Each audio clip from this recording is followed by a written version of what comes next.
जी अस्सलाम वालेकुम। उम्मीद है कि आप सब लोग खैरियत से होंगे। क्या तहरीके इंसाफ खत्म हो गई है या खत्म होने जा रही है, इस हवाले से कुछ तफसीलात हैं। बांग्लादेश ने पाकिस्तान से माफी का मुतालबा क्यों किया है, सऊदी अरब और ईरान के ताल्लुकात किस तरफ जा रहे हैं, उस हवाले से भी इंपॉर्टेंट डिटेल्स हैं। कुछ मजीद खबरें कोशिश होगी कि आज के इस व्लॉग के अंदर वो भी आपके साथ शेयर की जाएं। लेकिन सबसे पहले आपको याद है कि जब बांग्लादेश में हसीना वाजिद साहिबा की हुकूमत का खात्मा हुआ, लोग बाहर निकले, तो पाकिस्तान में एक तरह से एक ये प्रोपोगेट करने की कोशिश की गई कि जैसे जो 1971 में हुआ था, जो शेख मुजीब ने किया था, ये उसके खिलाफ रिबेलियन है। शेख मुजीबुर रहमान का मुजस्मा गिरा दिया गया, उसको लोगों ने जूतियां मारी, वो सब कुछ हुआ। लेकिन मैंने उस वक्त भी अर्ज की थी कि ये कोई शेख मुजीब ने जो उस वक्त उस दौर में किया था, ये उसके खिलाफ रिबेलियन नहीं है। ये बुनियादी तौर पे उनके जो जमहूरी आईनी कानूनी हकूक हैं, जिनको शेख मुजीबुर रहमान की बेटी ने सल्ब किया था, ये उसके खिलाफ बगावत है। ये उसके खिलाफ एक तरह से गुस्से का इजहार है। शेख मुजीब तो उस वक्त बड़े पॉपुलर थे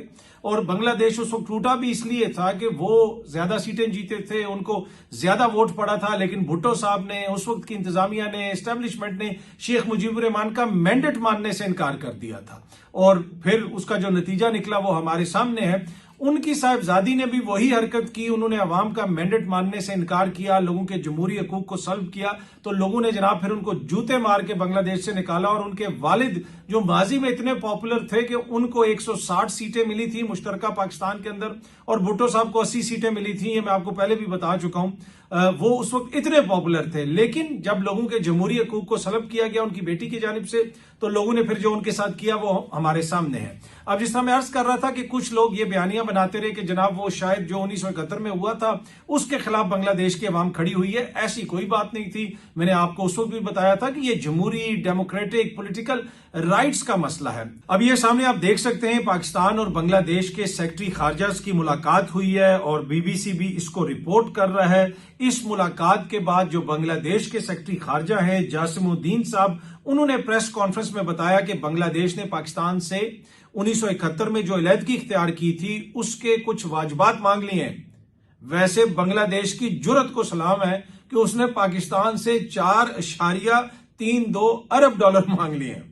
वो पाकिस्तान जो पूरी दुनिया से पैसे मांगता है, बांग्लादेश ने उससे पैसे मांग लिए हैं। उन्होंने ये कहा है कि जनाब ये हमारे वाजिबात आपकी तरफ बनते हैं, 1971 में जो अलहदगी हुई थी, लिहाजा ये वाजिबात आप हमें दें। उसके साथ साथ 1971 की जंग में जो मुबैना मुजालिम हुए थे उसके ऊपर उन्होंने बाज़ाब्ता माफी मांगने का भी मुतालबा किया है। ये जो नई बांग्लादेश की हुकूमत आई है, ये कोई हसीना वाजिद की हुकूमत नहीं है। जिस हुकूमत के हवाले से कहा जा रहा था, जिस सारे वो जो कुछ भी वहां पे सियासी सूरत हाल बनी, उसके हवाले से यहाँ पे सियासी पंडित पाकिस्तान में बैठ के कह रहे थे कि जी ये 1971 का बयानिया डूब गया, ये हो गया, वो हो गया, और बात वही है जो मैंने पहले भी आपको बताई थी। एनीवे, उन्होंने माफी का भी मुतालबा किया है और उसके साथ साथ उन्होंने कहा कि वो वहां पे जो बंगाली फंसे हुए जिन्होंने पाकिस्तान का साथ दिया था उनको भी यहां से लेके जाएं। तो वो जो बातें हो रही थी, यहाँ पे जो बयानियां बनाने की कोशिश की जा रही थी, वो बयानियां सरासर एक तरह से ख्वाहिशात पे मबनी, और हर चीज को हम अपनी ख्वाहिशात के मुताबिक डालने की कोशिश करते हैं। लेकिन हकीकत यही है कि वहां पे जो कुछ भी हुआ वो इसलिए हुआ कि लोगों के डेमोक्रेटिक राइट्स को प्रोटेक्ट नहीं किया गया, उसकी एक तरह से उनका एहतराम नहीं किया गया और उसका नतीजा ये निकला। और आज नई आने वाली बांग्लादेश की हुकूमत आपसे 4 अरब डॉलर मांग रही है, आपसे माफी का मुतालबा कर रही है और कह रही है कि वो जो बंगाली जिन्होंने पाकिस्तानियों का साथ दिया था उनको भी आप साथ लेके जाएं। तो ये जनाब नेट नतीजा निकला है हसीना वाजिद साहबा की हुकूमत के खात्मे का। पर एनीवे, आप देखते हैं कि इस पे क्या पेशरफ्त होती है। लेकिन मेरे जहन में जो चीज फंस गई है कि वो बांग्लादेश की हुकूमत ने जुर्रत कैसे कर ली कि उनको ये, मतलब वो समझते कैसे हैं कि हम उनको 4 अरब डॉलर देंगे। इस पोजीशन में हम हैं, मतलब ये बाकी सारी माफी का मुतालबा, बाकी दीगर इल्जामात जो भी पाकिस्तान के ऊपर झूठे सच्चे इल्जाम लगते रहते हैं, उसका गुस्सा अपनी जगह पे।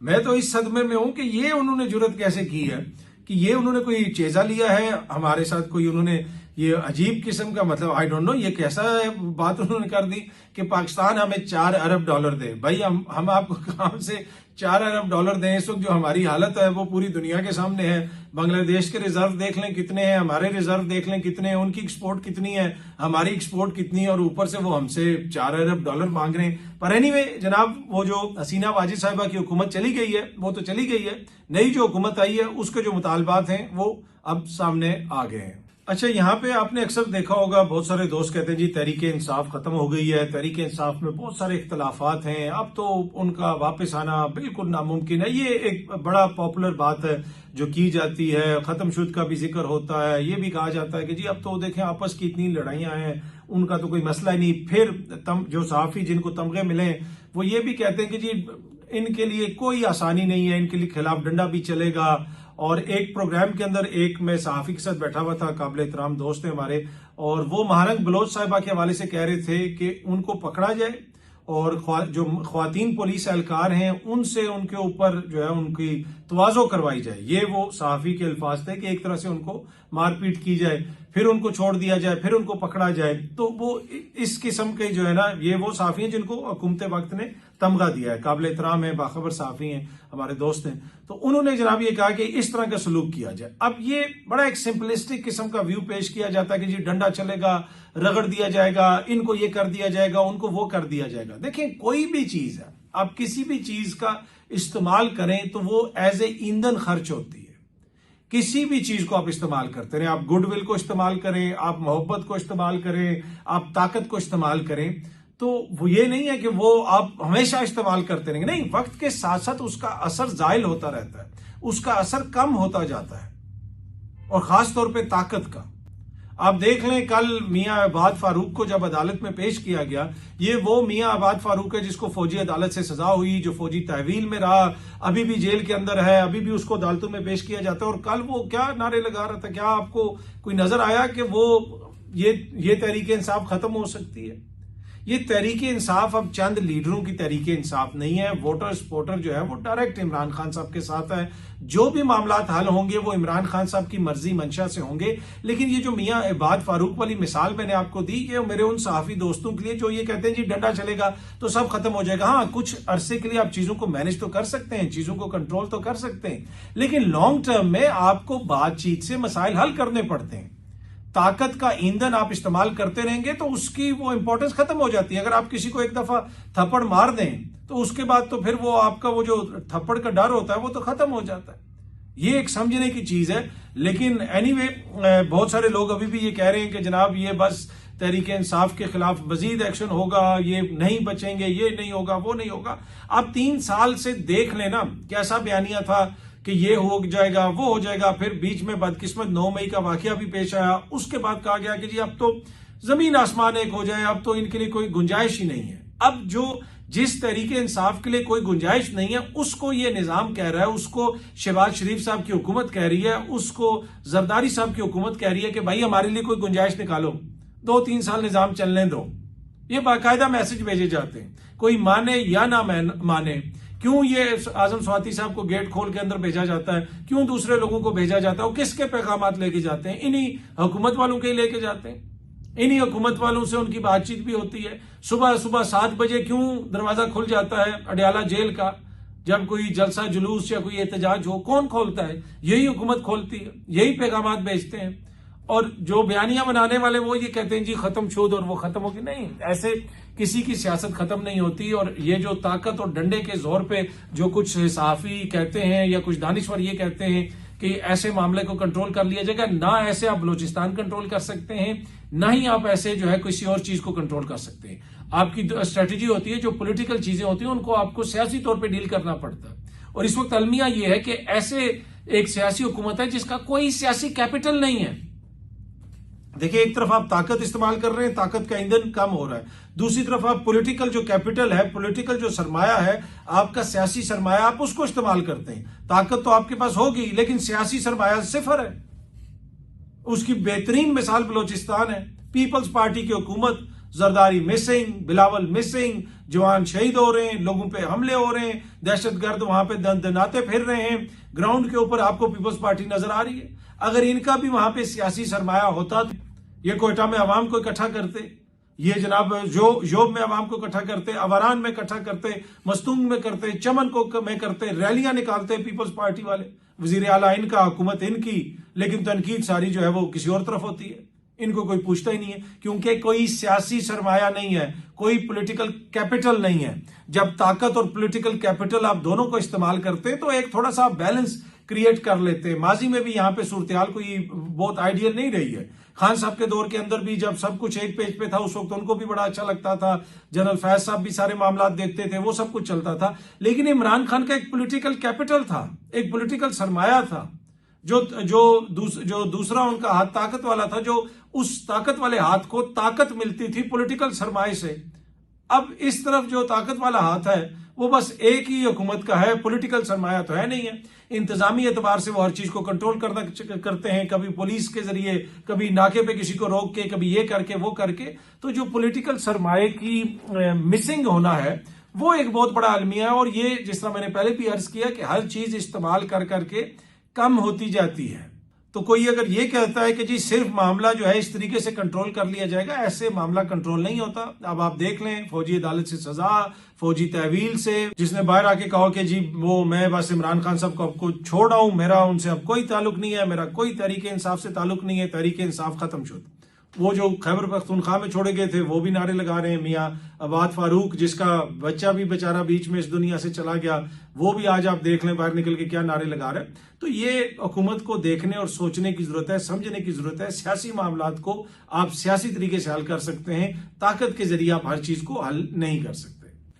इमरान खान साहब की मुलाकातों के हवाले से अब पाकिस्तान तहरीक इंसाफ ने दोबारा इस्लामाबाद हाई कोर्ट से रुजू करने का फैसला किया है। ये सामने आप देख सकते हैं, इमरान खान से मुलाकात ना करवाने का मामला एक बार फिर इस्लामाबाद हाई कोर्ट पहुंच गया। उमर अयूब और शिबली फराज साहब ने जेल हुकाम के खिलाफ तौहीन अदालत की दरखास्त जो है वो दायर करेंगे।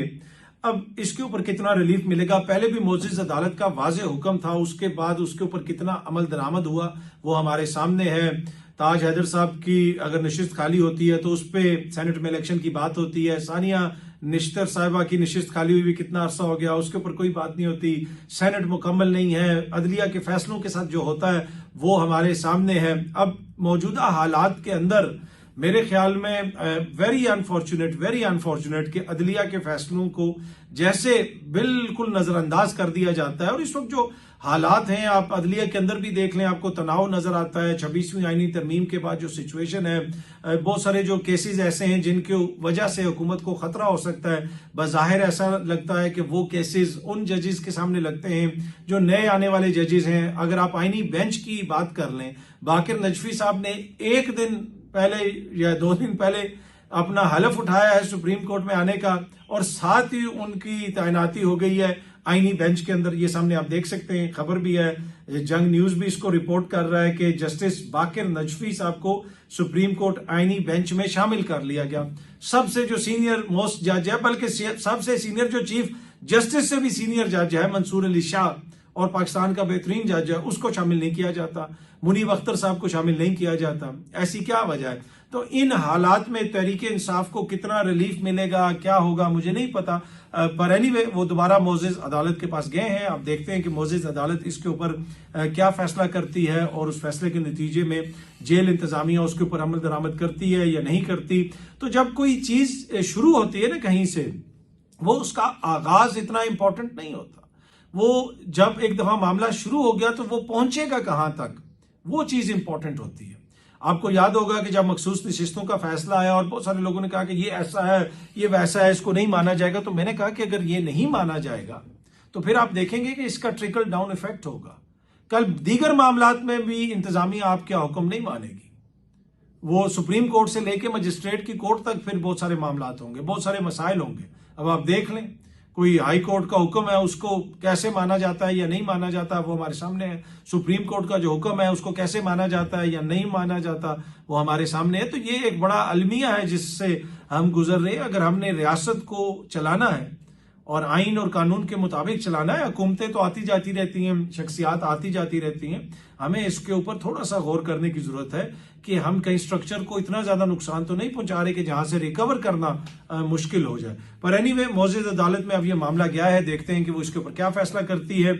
उसके अलावा जो बड़ी आज की खबर है, इंपॉर्टेंट खबर है, ईरान और सऊदी अरब के अंदर जो एक तरह से ताल्लुकात की बहाली का सिलसिला शुरू हुआ है।